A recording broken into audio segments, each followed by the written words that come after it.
Meeting Samuel Johnson. Monday the 16th of May 1763. I drank tea at Davies in Russell Street, and at about 7 came in the great Mr. Samuel Johnson, whom I have so long wished to see. Mr. Davies mentioned my name and respectfully introduced me to him. I was much agitated at recollecting his prejudice against the Scotch, of which I had heard much. I said to Davies, "Don't tell him where I come from." "From Scotland," cried Davies roguishly. "Mr. Johnson," said I do indeed come from Scotland, but I cannot help it." I meant this as a light pleasantry to soothe and conciliate him, and not as a humiliating abasement at the expense of my country. But with that quickness of wit for which he was so remarkable, he seized the expression, "come from Scotland." That, sir, I find, is what a very great many of your countrymen cannot help. The stroke stunned me a good deal, and when we had sat down, I felt myself not a little embarrassed and apprehensive of what might come next. I felt much mortified and began to think that the hope which I had long indulged of obtaining his acquaintance was blasted. Fortunately, however, I remained upon the field not wholly discomfited, and was soon rewarded by hearing some of his conversation. I was satisfied that though there was a roughness in his manner, there was no ill nature in his disposition. Davies followed me to the door, and when I complained to him a little of the hard blows which the great man had given me, he kindly took upon him to console me by saying, "Don't be uneasy. I can see he likes you very well."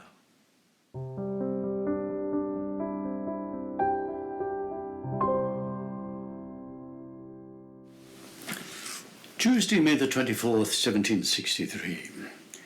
I waited upon Mr. Samuel Johnson, who received me very courteously. He has chambers in the inner temple where he lives in literary state, very solemn and very slovenly. He had some people with him, and when they left him, I rose too, but he cried, "No, don't go away." "Oh, sir," said I am afraid that I intrude upon you. It is benevolent to allow me to sit and hear you." He was pleased with this compliment, which I sincerely paid him, and he said he was obliged to any man who visited him. I was proud to sit in such company. I listened to this great oracle with much satisfaction.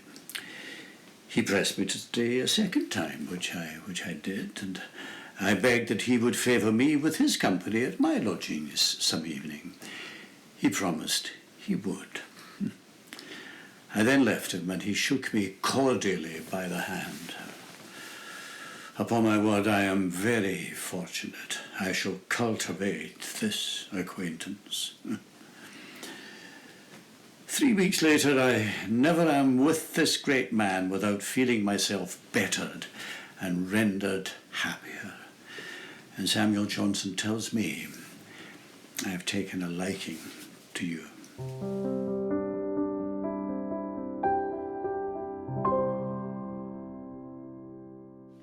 Saturday, 16th of July, he advised me to keep a journal of my life, fair and undisguised. He said it would be a very good exercise and would yield me infinite satisfaction when the ideas were faded from my remembrance.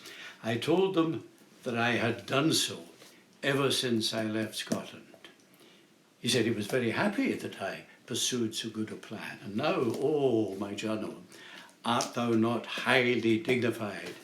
Shalt thou not flourish tenfold? No former solicitations or censures could tempt me to lay thee aside.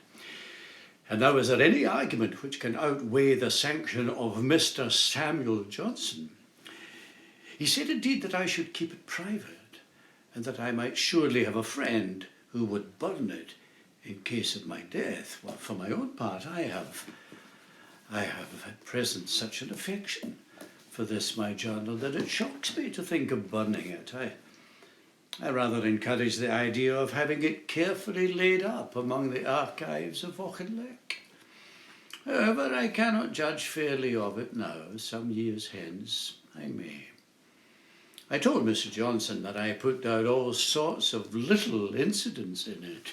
Sir, said he, there is nothing too little for so little a creature as man. It is by studying little things that we attain the great knowledge of having as little misery and as much happiness as possible.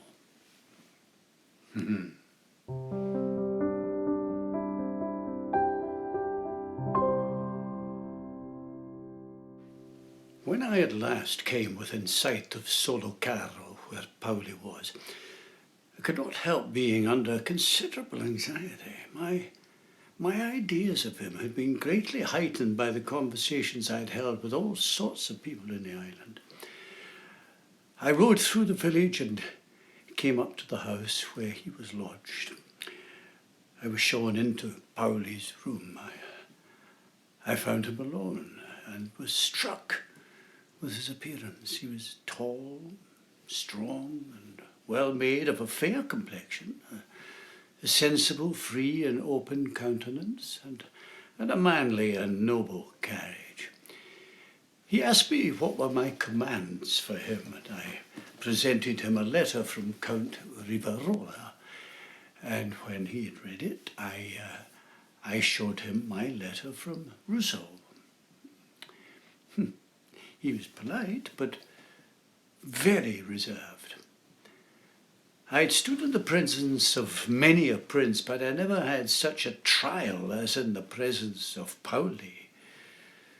For 10 minutes we walked backwards and forwards through the room, hardly saying a word, while he looked at me with a steadfast, keen and penetrating eye, as if he searched my very soul. I was much relieved when his reserve wore off and he began to speak more. I then ventured to address him with this compliment to the Corsicans.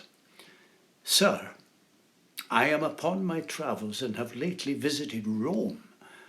I have come from seeing the ruins of one brave and free people. I now see the rise of another. He received my compliment very graciously, but observed that the Corsicans had no chance of being, like the Romans, a great conquering nation.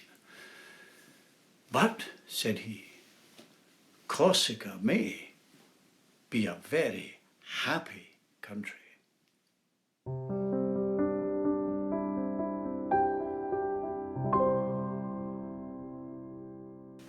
Sunday, 3rd of October 1773. Our vessel often lay so much on one side that I trembled lest she should be overset. And indeed, they told me afterwards that they had run her sometimes to within an inch of the water. So anxious were they to make what haste they could before the night should be worse. I now saw what I never saw before, a prodigious sea with immense billows coming upon a vessel, so as that it seemed hardly possible to escape. There was something grandly horrible in the sight. I'm glad I have seen it once. And Dr. Johnson had all this time been quiet and unconcerned. He had lain down on one of the beds, and having got free from sickness, was satisfied. The truth is, he knew nothing of the danger we were in. He was lying in philosophic tranquillity, with a greyhound of calls at his back, keeping him warm. I was very ill, and very desirous to get to shore. When I was told that we could not land that night, I looked so miserably, as Call afterwards informed me, that what Shakespeare say, piteous they will look like drowned mice, might, I believe, have been well applied to me.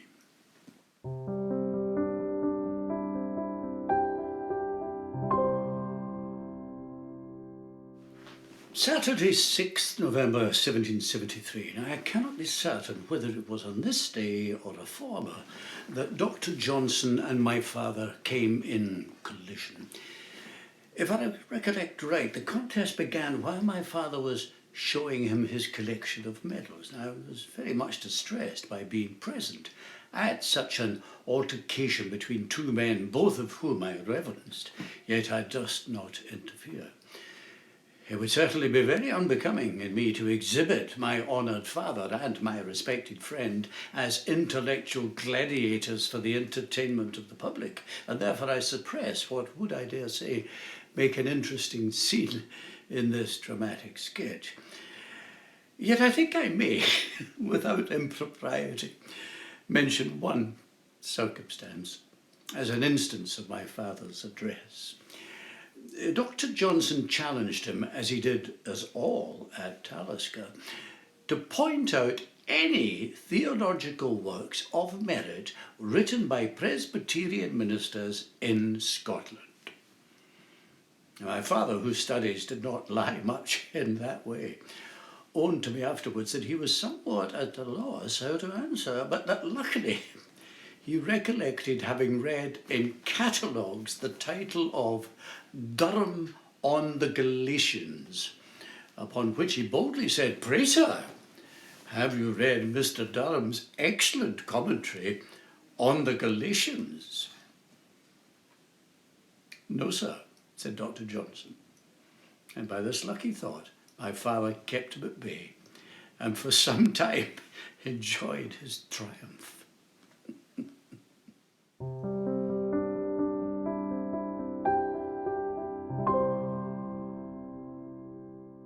Saturday, the 11th of May, 1782. After breakfast, Mr. Miller walked with me to Auchinleck. My heart warmed as I viewed the scenes of my early years, but I declare I am happier now than when I was a boy. I felt a kind of exultation in the consciousness in a line of ancestors and in the prospect of being laird myself, and ruling over such a fine place and such an extent of country. Found James Bruce, the overseer, pretty well again. Surveyed the hedges, etc., with more attention than I used to do. I hope in time to understand country affairs moderately well. And returned to the manse to dinner. My temper was so sweet just now that I was amused with the perverse treatment of the present and thought it would make my future independence more agreeable by comparison.